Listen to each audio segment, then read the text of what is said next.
He raised his hands, empty. "Don't shoot," he yelled at the human line. "He's protecting me." "That's Harrow," one of the guards shouted back, shocked. "What the—" "He's a collaborator," another snapped. "Take them both down." Barrels swung. Elias saw the calculus in the guard's eyes.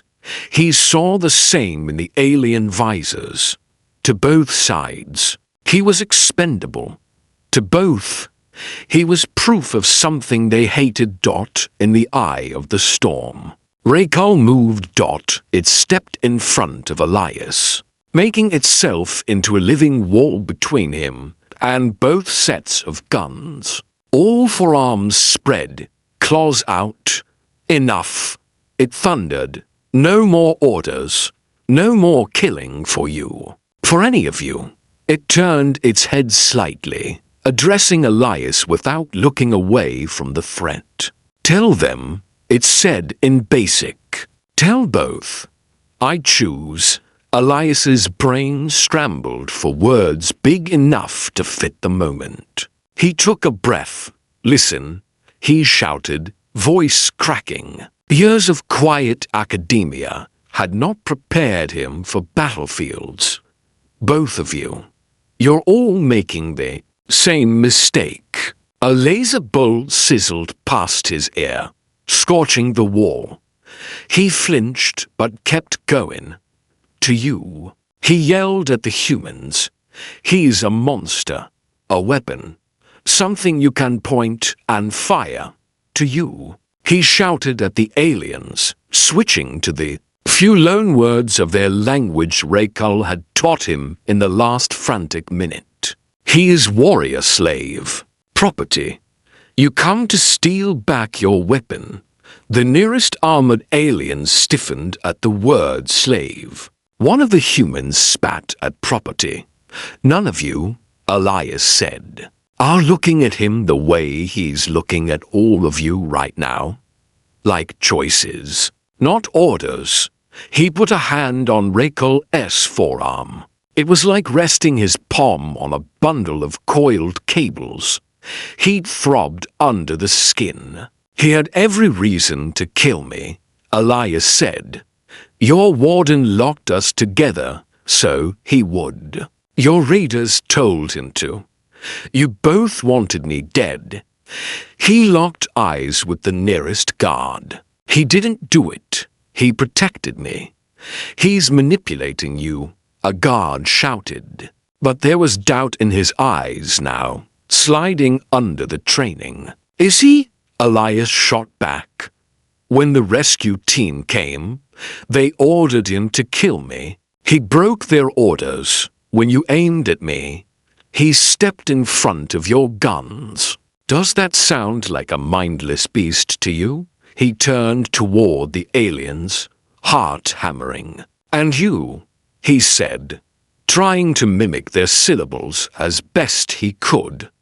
"You say you come to free him, but you command kill Soft One. You give orders like his jailers. You see him as weapon, not person." One of the aliens snarled something back. Raykal growled a warning at them in their own tongue. "He remembers his sky," Elias said. Still loud enough for both sides. "His hunts. The way blood tasted when it meant survival, not profit. You're all afraid of monsters. But he's the only one here acting like something better." Silence. Raykal's breathing was rough in the quiet. Elias felt it under his hand. The alien's bioluminescence calmed, settling into a steady glow through sheer will. Then, slowly, Raykal did something no one on that station had ever seen. It lowered all forearms. It stepped away from Elias, just half a pace, and turned so it faced both lines fully, exposed, open. "I will not kill," it said, in basic. "For the humans, then in its own language, for its people. Not for you. Not for them, No more orders. My claws, my teeth, my strength, they are mine. The world seemed to hold its breath.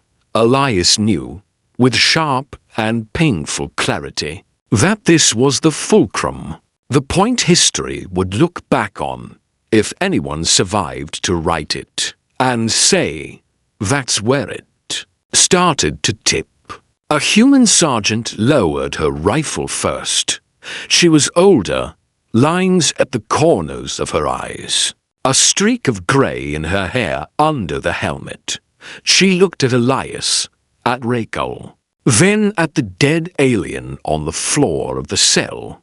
We logged him as an uncommunicative Omega asset, she said quietly, half to herself. Warden said he was just an animal. Her rifle dipped further. Sir, one of the younger guards said. Panicked. You saw what he just did, Ren, she replied. Animals don't break their chains to stop their own people killing a man who helped cage them. On the other side, one of the armored aliens stepped forward, weapons still raised but pointed slightly down. They spoke, visor aimed at Rakel. Elias glanced up at his unlikely ally. They say, Rakel translated hesitantly, if not fight for them, not fight for humans. Then who? He met Elias's gaze. For us, Elias said. The answer surprised him even as he said it. For people who are done being weapons and tools. For anyone who wants something else. He stepped to stand beside Rakel, shoulder almost touching its hip. We make our own side, Elias said. Our own orders, or none at all. It was ridiculous. It was impossibly idealistic. It was exactly the kind of sentiment that had gotten him court-martialed. But for a heartbeat, he saw possibility flicker in the sergeant's eyes, in the way the nearest alien's shoulders dropped a centimeter. People on both sides were tired. Tired of being afraid. Tired of being used. Rakel lifted its head, scars catching the pulsing light.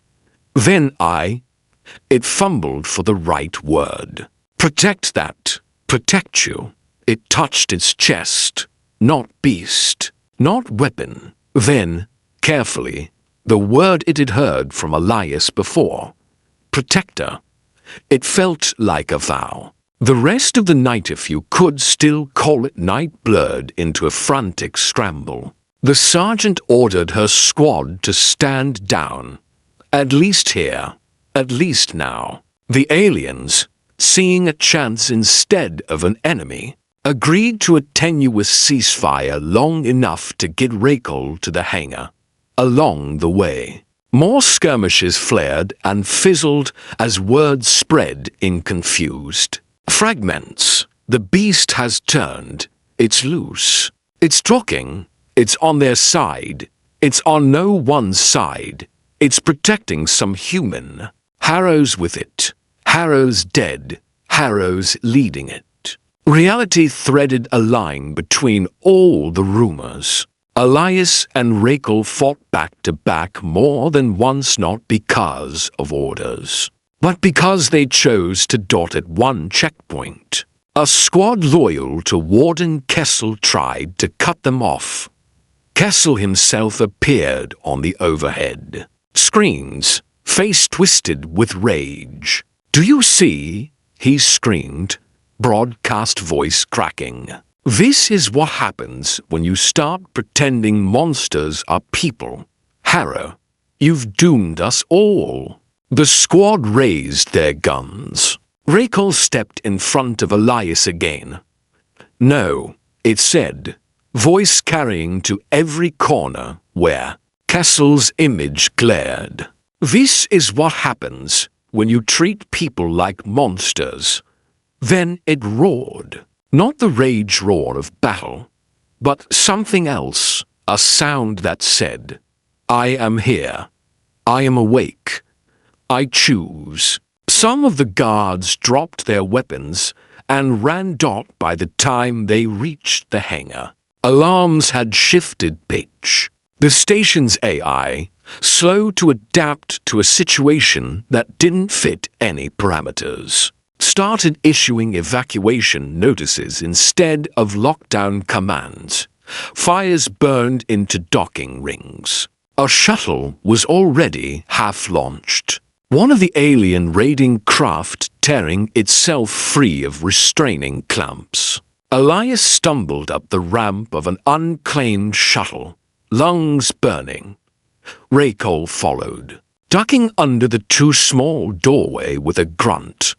Inside, the air was cooler, quieter. For the first time in hours, Elias could hear his own thoughts.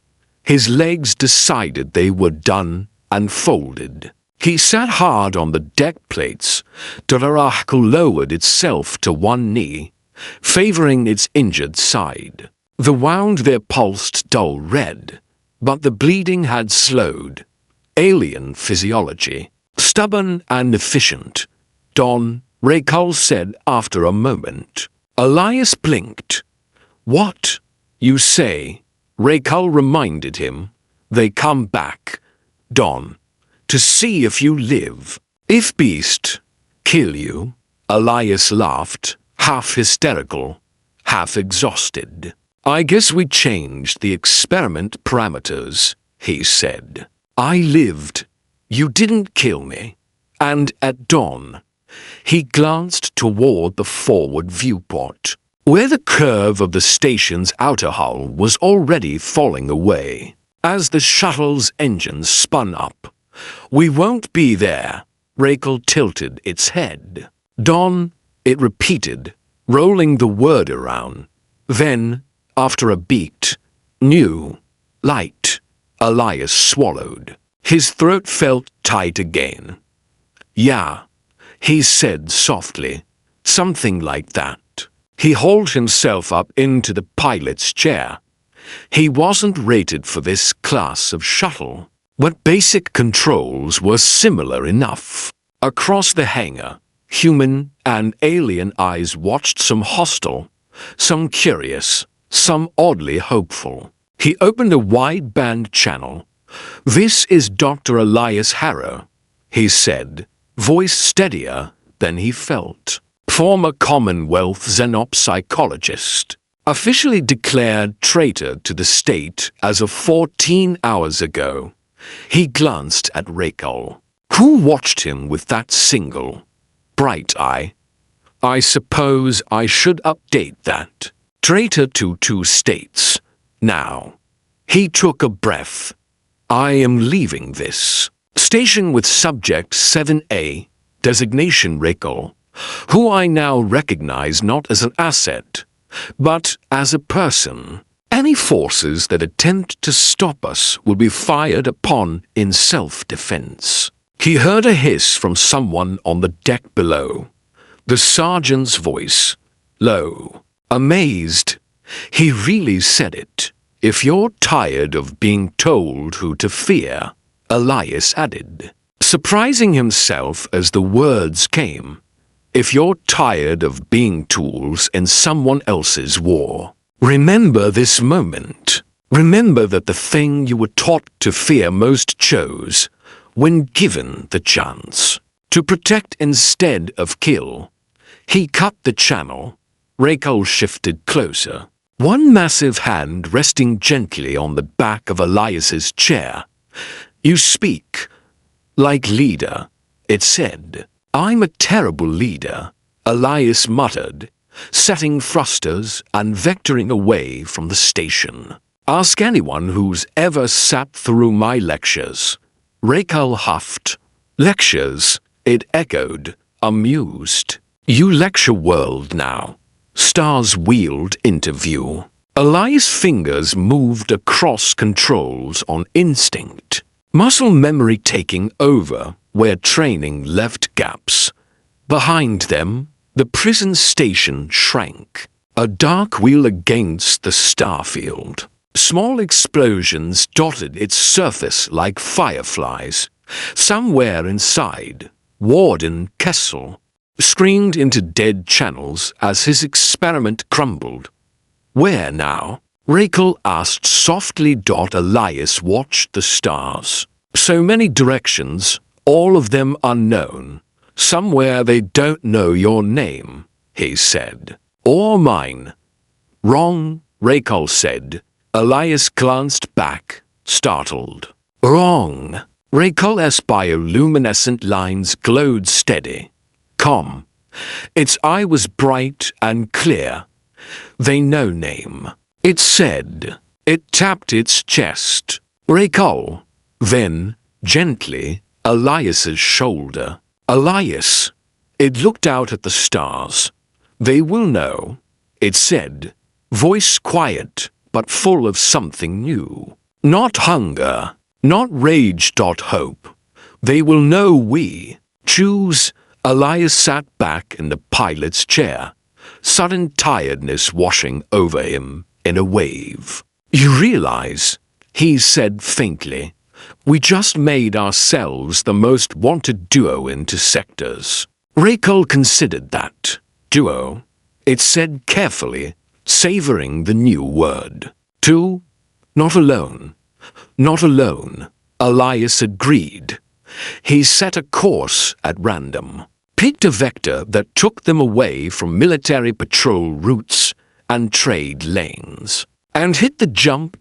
As spacetime folded around them and the stars smeared into lines. Elias glanced sideways. Oracle, the killer engineered to be nightmares, rested one huge hand lightly on the console between them, claws careful not to scratch. It watched the swirling light with mute wonder, like a child seeing dawn for the first time. Somewhere behind them, dawn would come to a cell that held only chains and an empty bench. The warden's experiment had failed. Elias's had just begun.